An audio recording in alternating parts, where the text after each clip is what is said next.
Jadi Khawarij ini sangat berbahaya dan tidak benar kalau misalnya dikatakan Khawarij sudah punah, sudah habis di masa Khalifah Ali bin Abi Thalib. Tidak betul.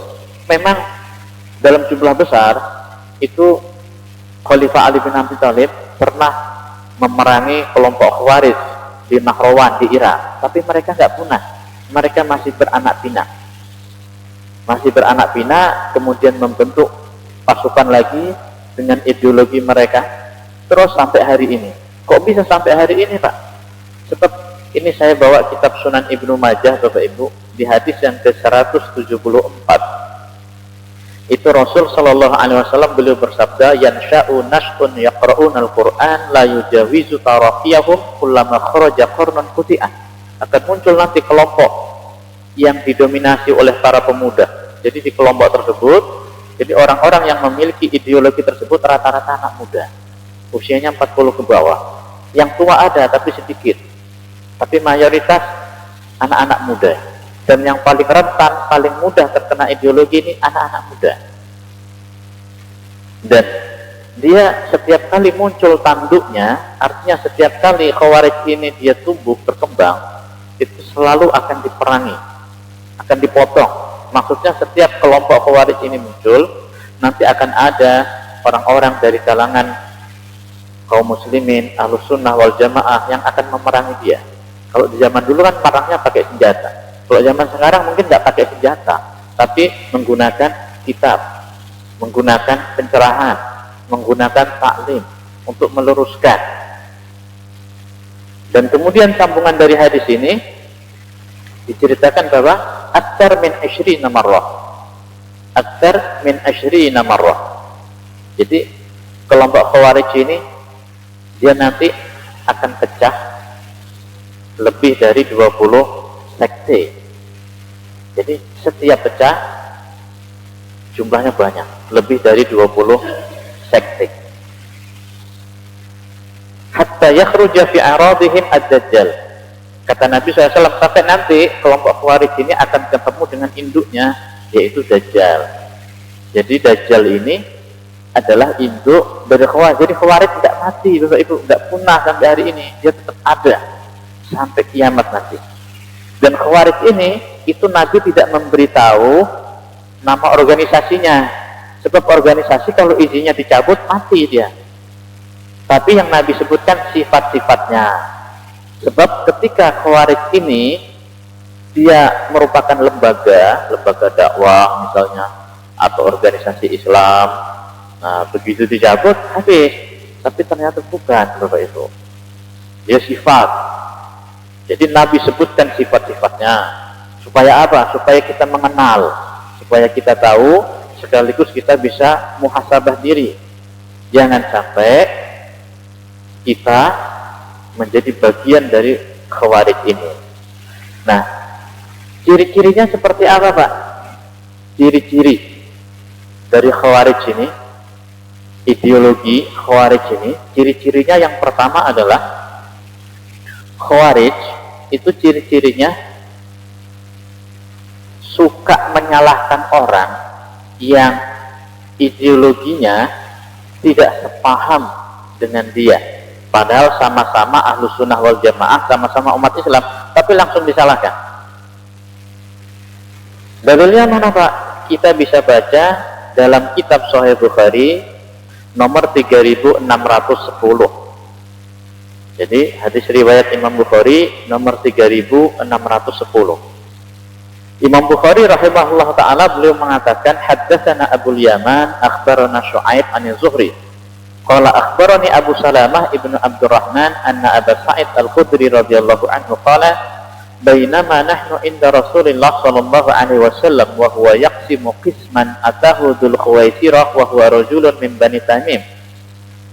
Imam Bukhari rahimahullah ta'ala beliau mengatakan telah bercerita kepada kami Abul Yaman, beliau berkata telah bercerita kepada kami Syu'aib dari Az-Zuhri, beliau berkata telah bercerita kepada saya Abu Salamah bin Abdurrahman bahwasanya Abu Sa'id Al-Khudri radhiyallahu anhu beliau pernah berkata, ketika kami berada di samping Nabi Muhammad SAW yang saat itu beliau sedang membagi-bagikan harta. Jadi kan biasanya kalau selesai perang Bapak Ibu, itu nanti harta ini dikumpulin jadi satu. Nah, ini disebut ghanimah. Ghanimah ini nanti dibagi-bagi sejumlah mujahidin. 1/5-nya ini Allah tetapkan untuk Nabi, berarti 20%. Misalnya ini perang dapat ghanimah 1 triliun. 1/5-nya atau 20%-nya 200 miliar ini milik Nabi. Nah, makanya kadang-kadang kita keliru ya.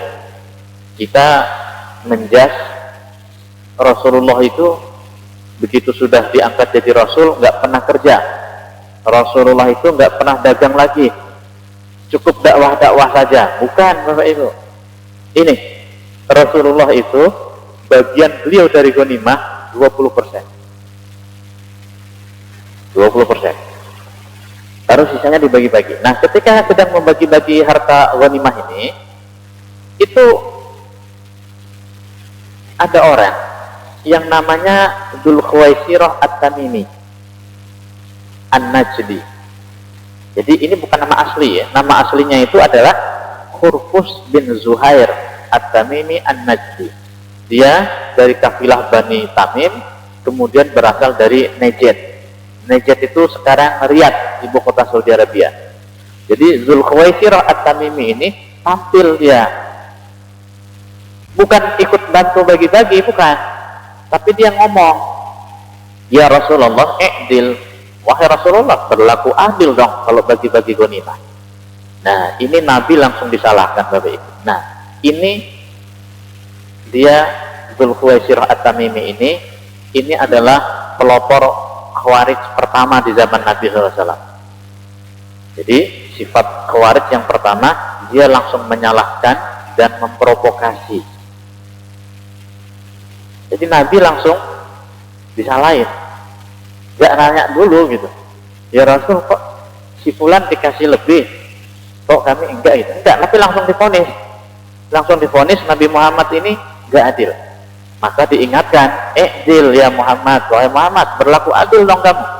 Kalau Nabi saja dikritik, apalagi kiai. Kalau Nabi saja dikritik, disalahkan, apalagi Khalifah Ali bin Abi Thalib.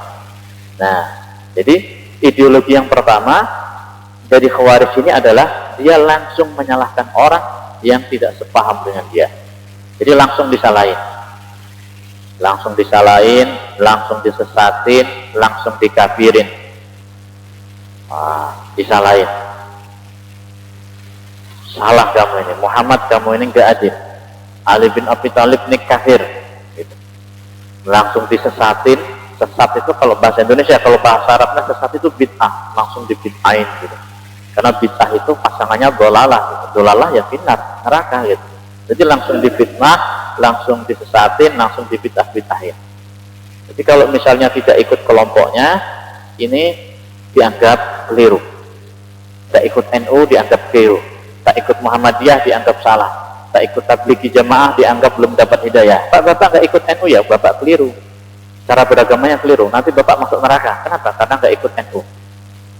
Nah, ini udah keliru. Padahal pendiri NU, Kiai Haji Hasyim Asy'ari nggak pernah mengajarkan begitu. Bapak ikut Muhammadiyah nggak? Oh, Bapak salah. Bapak nanti bakal masuk neraka karena nggak ikut Muhammadiyah. Padahal pendiri Muhammadiyah, Kiai Haji Ahmad Dahlan, tak pernah mengajarkan begitu. Bapak ikut tablighi jamaah nggak? Enggak. Oh, Bapak belum dapat hidayah. Padahal pendiri tablighi jamaah Syekh Ilyas tak pernah mengajarkan seperti itu. Nah, ini ideologi. Artinya apa? Ideologi Khawarij ini Bapak Ibu bisa masuk di semua kelompok, bisa masuk di semua gerakan Islam, bisa masuk di ormas Islam apapun namanya. Sebab dia sifat Bapak Ibu. Nah, ketika kita berada di kelompok apapun itu, di ormas Islam apapun itu, jadikan itu semua sebagai kendaraan dakwah, kendaraan untuk menyampaikan kepada umat, untuk sebagai sarana wasilah perbaikan umat, sehingga umat ini tidak terpecah belah. Boleh beda organisasinya, tapi tetap sama satu tujuannya. Nah, tapi kalau kelompok Khawarij ini dia nggak gitu, beda salah. Beda langsung salah. Kok Bapak kunut subuh ya? Bid'ah, ahli neraka Bapak ini. Jadi langsung seperti itu, Bapak nggak ada jenggotnya, ahli neraka. Ya langsung begitu. Nah, sebab ini sudah terjadi, nggak tanggung-tanggung, Nabi sendiri langsung digituin. Nabi sendiri langsung digituin. Kemudian sifatnya provokatif. Ini Khawarij ini, dia memprovokasi semua sahabat Nabi yang hadir di situ melalui klaim tuduhannya kepada Nabi nggak adil. Jadi seolah-olah dia menggiring opini para sahabat yang hadir di situ supaya tergiring dengan opini dia. Ini Muhammad nggak adil nih, yuk diadili sama-sama. Nah, jadi dia memprovokasi. Ada ulama-ulama yang berhasil membongkar topeng Khawarij, langsung di framing. Tuh ini Ustadz Subhat ya. Supaya nanti umat Islam ikut sama-sama memframing, melabeli ini Ustadz Subhat, ini ahli Subhat. Tapi nanti kalau Ustadz dari kelompoknya ini Ustadz Sunnah. Ini Bapak Ibu kalau mau ngundang kajian Ustadz Sunnah aja. Jangan undang Ustadz Ali, ini Ustadz Subhat. Nah, framing sifatnya Bapak Ibu. Dan ini ideologi.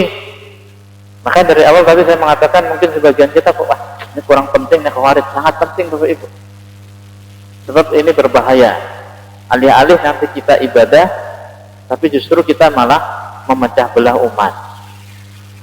Ini yang pertama ya. Jadi sifat Khawarij yang pertama, dia suka menyalahkan dan sifatnya provokatif.